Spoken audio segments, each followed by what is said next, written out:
And welcome to History of the Second World War, Episode 132, The Soviet Union, Part 2, Stalin Comes to Power. This is your semi-annual reminder that one of the best ways that you can help the podcast is by leaving a review for the podcast on your podcast platform of choice, if it supports reviews. It helps spread the word about the podcast and let other people know that you think the podcast is great, because hopefully you think the podcast is great. I would also like to thank Brian, Hunter, Thorsten, Miko, Mike, Dwayne, and Dongledog for choosing to support the podcast by becoming members. You can find out more about becoming a member over at historyofthesecondworldwar.com/members. Last episode covered the early life and political career of Joseph Stalin, and the first half of this episode will continue that story as Stalin continued to grow in power and eventually became the most powerful man in the Soviet Union. The most important event on that path would be the death of Vladimir Lenin on January 21st, 1924, after a long period of health issues which started in March 1923 when he would suffer a stroke. His death would set up a power struggle for the future of the Soviet Union, with Stalin being one of the key players in that power struggle. The second half of this episode will shift away from political topics and instead focus on the Soviet military during the 1920s. The Civil War years had seen the Red Army rise to a place of particular prominence within the Soviet Union, as winning the Civil War was the focus of all of the Soviet leaders.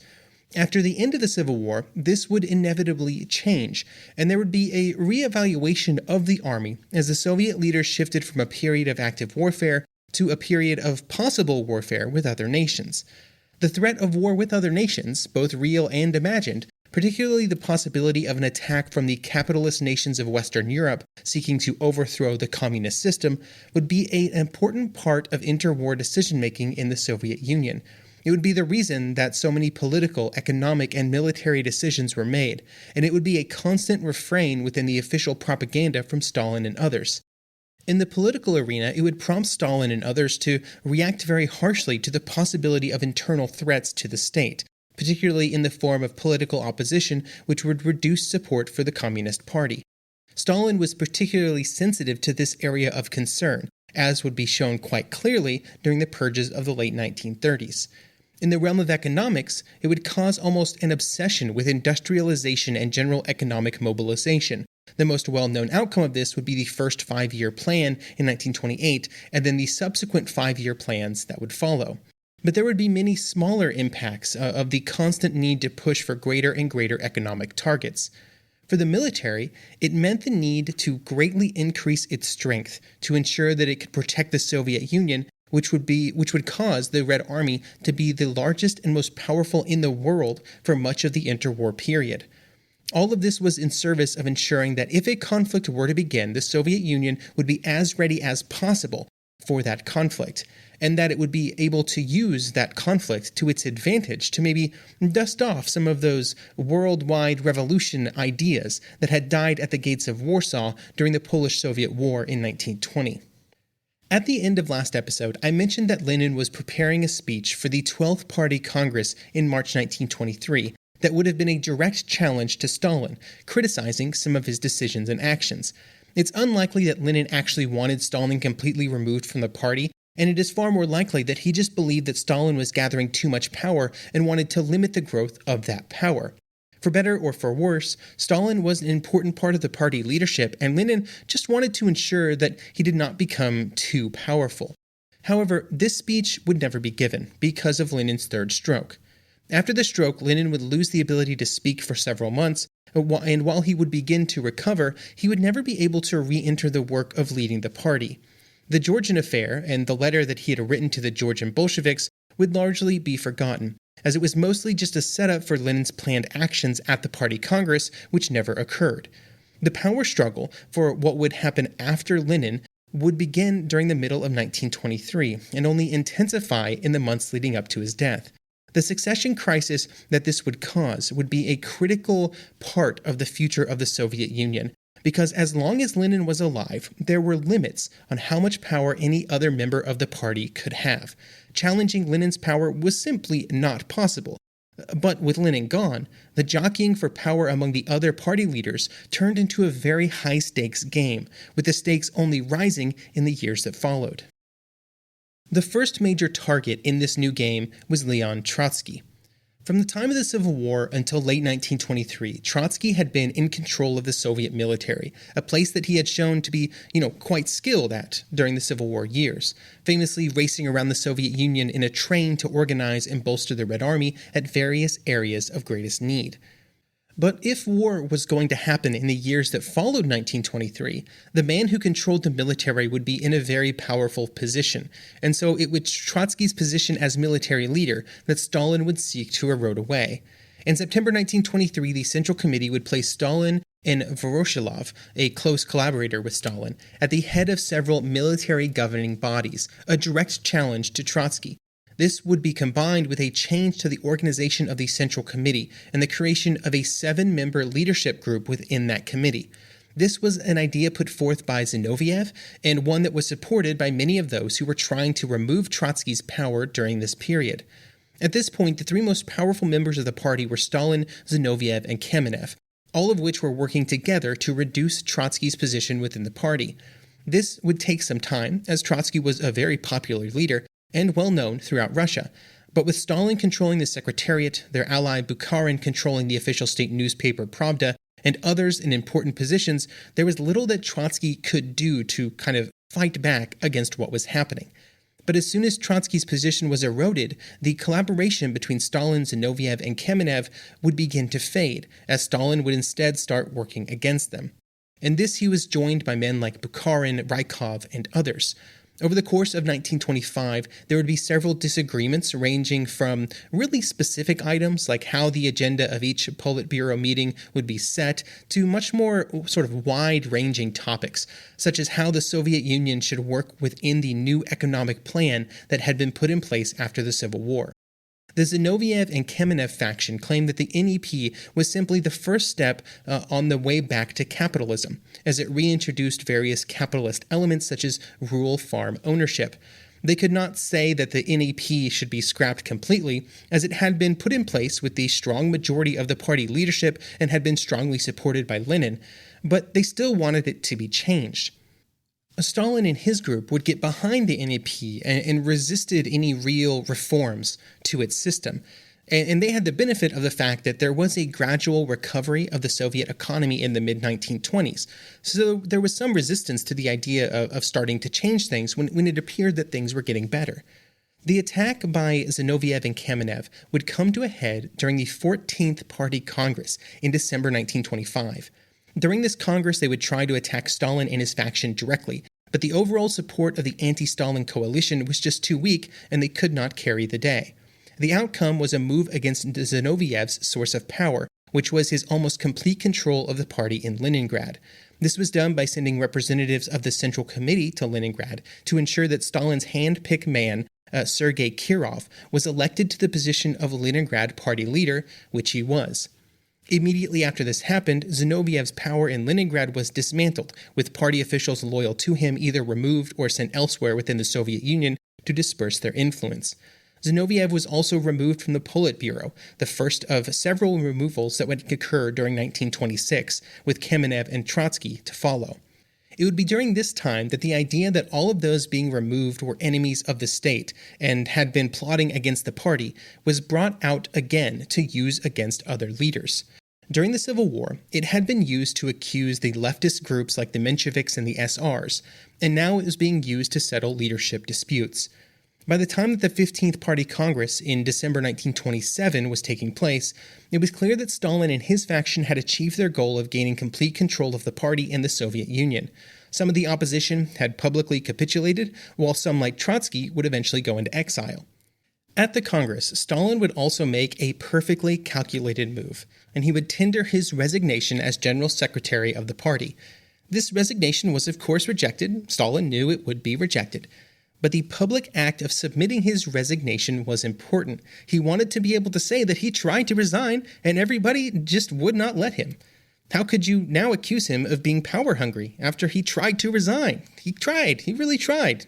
But he didn't. But he did. And so Stalin was in power, and there was no real threats to him until his death in 1953. Before we move on to military discussions, I will say that this has been a very high-level summary of the events that occurred between the period of 1923 and 1927. There is so much complexity and so many complications that it would be impossible to have, just a few episodes about it. It would take a whole podcast just on those 4 years of political maneuverings in the Soviet Union. But the most important piece, or the outcome of this period, was that Stalin was in power. And he had achieved that power largely through outmaneuvering the other Communist Party leaders, combining his position as general secretary with a good sense of timing. Those of the opposition that were not at this point killed, or often not even arrested, would be arrested and then sometimes killed later. And in fact, they would be the primary focus of the early purges of the late 1930s.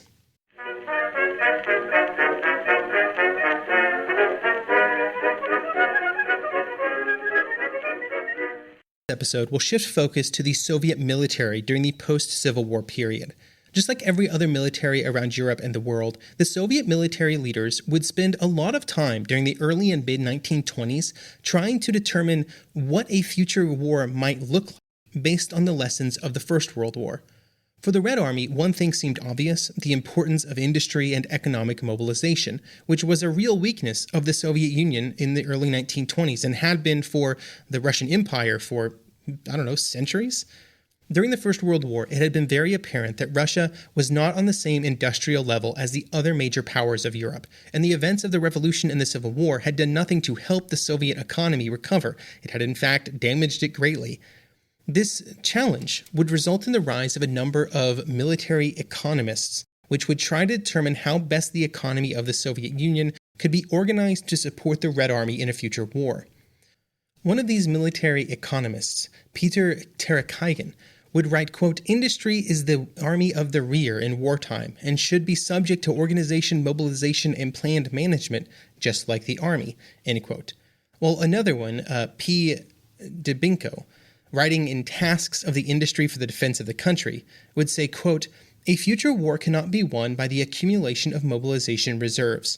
The forthcoming bloody struggle with capitalism can only be secured by an industry that operates intensively during the war and which is well prepared to advance for the fast transition to production of arms and ammunition," end quote. The one benefit that these theorists had is that the economy of the Soviet Union was centrally managed, which meant that if things needed to be changed and planned, and they convinced people that they needed to be changed, they could be. This ability to alter the future economy and its known importance to modern warfare would result in a focus on economic matters in military journals like War and Revolution and War and Technology, two major Red Army publications.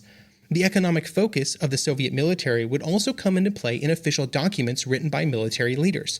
For example, the Chief of Staff of the Red Army, Mikhail Tukhachevsky, would write in a war plan published in 1926 that the Soviet economy was in no way prepared for a long war, and this problem had to be rectified if the Red Army was to be victorious in a future conflict.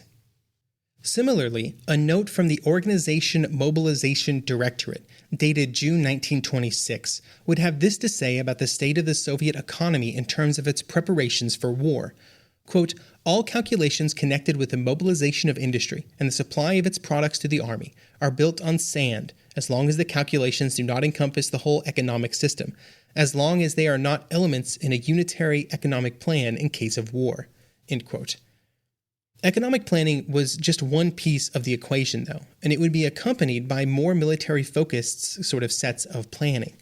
One example of this would be the book Future War, which would be a 735-page book written by the Red Army's 4th Directorate, the one in charge of military intelligence.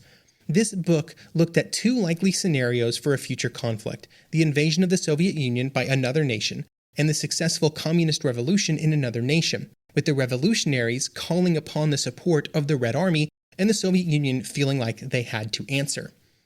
Because of both of these scenarios, a major focus of the book was on the military readiness and preparations of the nations of Eastern Europe, who were the most likely invaders and also the most likely nations in which the Red Army would need to project power.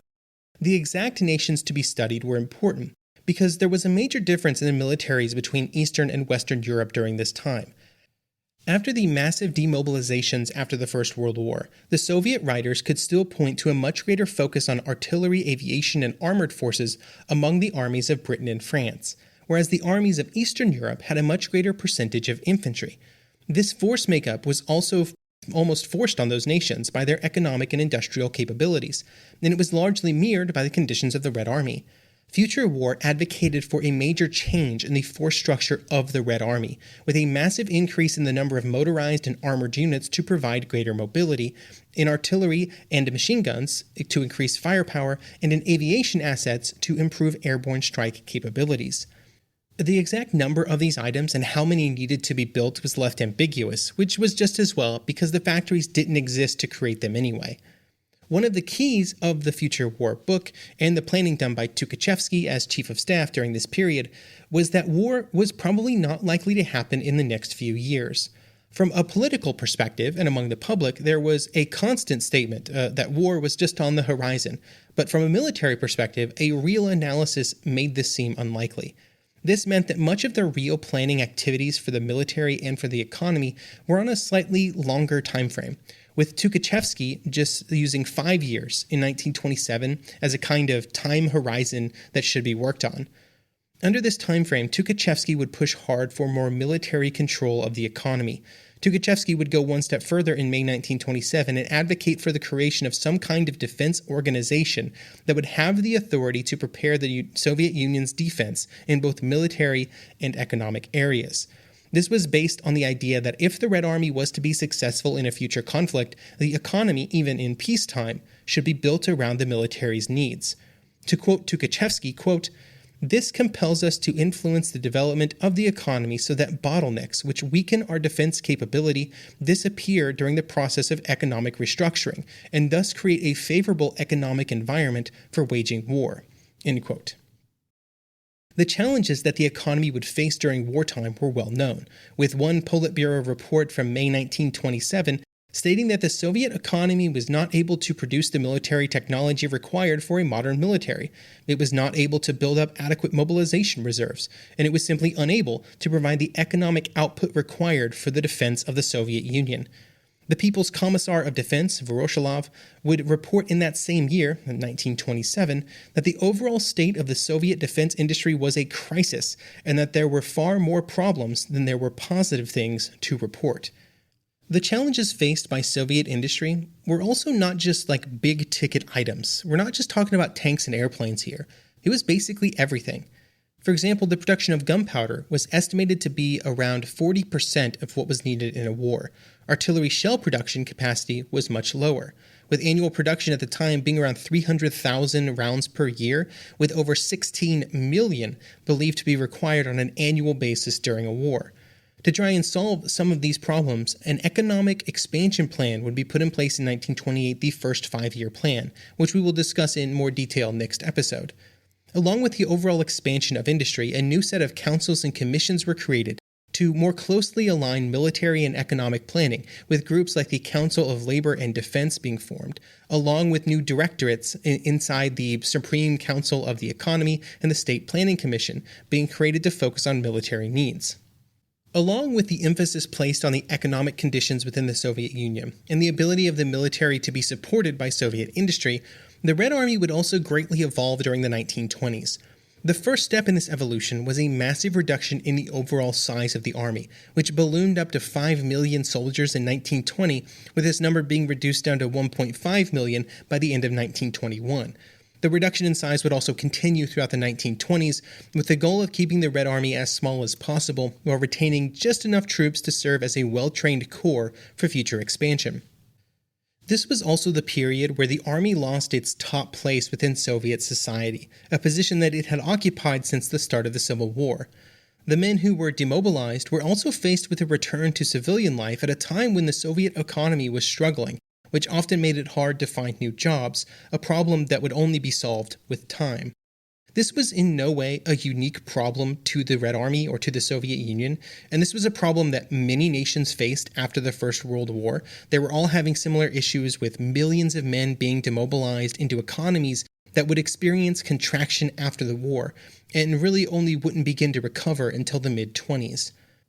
While there was only some things that could be done for all of these veterans that were coming out of the Army, by 1924 there was a slight shift in how time within the Army was viewed, with more time being spent on recruits in the Red Army or in conscripts in the Red Army in socialist education for the soldiers. They were, after all, a totally captive audience, and the overall socialist literacy of many of the conscripts brought into the Army was quite low, and so this was seen as a chance to change that. Their period in the Army provided a time where their socialist education could take place, especially during the second year of service, after most of the basic training was out of the way. These efforts would be successful, at least in terms of education, although not always in how those educated individuals would impact society, especially in rural areas that were a bit less receptive to some of the socialist ideology that soldiers brought back home with them. Another important change would be made in 1925, when the position of political commissars within military units was changed. During the Civil War years, the Red Army had been organized so that there were two commanders, the military commander and the political commissar. This had been done for revolutionary reasons, wanting to ensure that the Red Army did not become an area of resistance to communist leadership. But this also made the organization of the Red Army confusing and cumbersome. A group of reformers led by Mikhail Frunze, the People's Commissar of Military and Naval Affairs, starting in 1925, would begin to change this. Commissars would be demoted to a staff officer level. This was just one of many changes led by Frunze, with the goal of moving the Red Army into a more organized and professionally led military force.